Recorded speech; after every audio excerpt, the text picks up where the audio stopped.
আসসালামু আলাইকুম নমস্কাৰ আপোনালোক সকলোকে মই অন্য এটা ভিডিঅ'লৈ স্বাগতম জনাইছোঁ। আজি আপোনালোকক এনে এটা সিদ্ধান্তৰ কথা ক'বলৈ গৈ আছোঁ যিটো সিদ্ধান্ত নেকি আপোনাৰ জীৱন সলনি কৰি দিব পাৰে। চাওক, সফলতা আৰু ব্যৰ্থতাৰ মাজত বহুত পাৰ্থক্য আছে, কিন্তু আচল কথাটো হ'ল আমি এটা সঠিক সিদ্ধান্ত ল'ব নোৱাৰোঁ। যদি আপোনাৰ তেনেকুৱাকৈ হৈ আছে তেনেহ'লে আপুনি এই ভিডিঅ'টো শেষলৈকে চাওক, কাৰণ আপোনাৰ আজিৰ এই ভিডিঅ'টো আপোনালোক আজি 5 বছৰ পিছলৈকে আপোনাক এটা বেলেগ ব্যক্তিলৈ ৰূপান্তৰিত কৰিব পাৰে। গতিকে মই আপোনালোকক তিনিটা সিদ্ধান্তৰ কথা ক'ম। তিনিটা সিদ্ধান্তৰ প্ৰথম সিদ্ধান্তটো হৈছে মই নিচাৰ পৰা আঁতৰি থাকিম। মই কোনো ধৰণৰ নিচাৰ লগত জড়িত নাথাকিম। দ্বিতীয়টো আপোনালোকে মই প্ৰত্যেক দিনা নতুন কিবা শিকিবলৈ চেষ্টা কৰিম। আৰু তৃতীয় সিদ্ধান্ত হৈছে মই কেতিয়াও সপোন নেৰোঁ। এই তিনিটা সিদ্ধান্ত লোৱা হয় তেনেহ'লে আপোনাৰ জীৱন সলনি কৰি দিব পাৰে।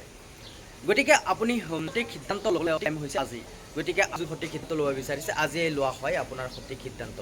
গতিকে মোৰ চেনেলটো যদি ভিডিঅ'টো যদি ভাল লাগিছে, লাইক শ্বেয়াৰ আৰু কমেণ্ট কৰি কমেণ্টত লিখক আজিয়ে মই নতুন সিদ্ধান্ত লৈছোঁ।